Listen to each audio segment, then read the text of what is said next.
question, what's one thing that you could learn from professional wrestling that'll help you out to be a closer? I'm Sylvan Bell. I'm coming to you live from Sacramento, California on a perfect day to talk about sales and a perfect day to talk about you. Now here's the thing. If you watch professional wrestling enough, one of the things that's going to happen is your hero, the person you have, is going to lose. And no matter how much time, energy, and effort they put into the fight, no matter how much they gave to it, they still lost. They tried to overcome the unsurmountable odds, and it just didn't happen.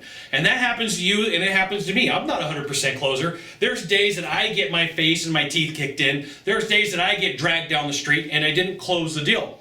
Now, you've got two options to have happen to you. And you know what? Anytime that you had a favorite wrestler that did the jerk move, that got on the microphone and blamed it on somebody else, the crowd typically booed, okay? In your case, if you do that, the marketplace boos. In your case, if you do that, your coworkers may boo. So sometimes you just got to be the gracious loser and say, hey, I saw you fight the good fight, couldn't make it happen. Sorry, buddy, it's over. And every once in a while I'll watch an MMA match, and I'll say there's a difference between the person who goes over and shakes the hands and says, dude, you did good.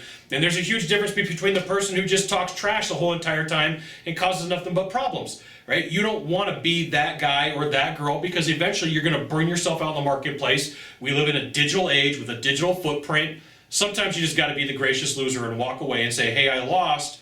What could I have done to be better? Now, the question that I always like to ask buyers was a conditional question, and I would call and say, hey, look, I would do my follow-ups in the way that I do them, or I'd drop by and I'd do my follow-ups, and they'd say, Scott, we went with another company, we went with another organization.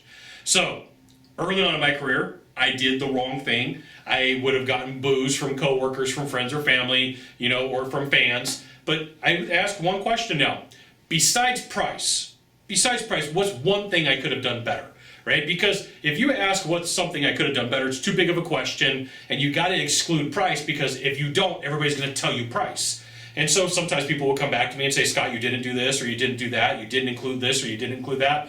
And I took every lesson as I invested in a loss. I looked at a loss like I put time, energy, and effort. How do I fix the investment? Because if you invest in stocks, you're not going to be like, boom, I just lost ABC stock, let's buy 1, 2, 3 stock. You'll be like, why did I lose money? Well, the same thing is, you got to investigate your loss, but you can't be a jerk about it. There you go, right? Sometimes you just got to be the person who loses, accept it, but figure out what you're going to do to get better the next time. You got one thing to do from here, just one thing. Find the subscribe button. Every time I send out a video, you'll get an update that says, Scott, Sylvan Bell sent out another fantastic video. You should check it out, which you should. We'll see you soon. Thanks for dropping by. Aloha.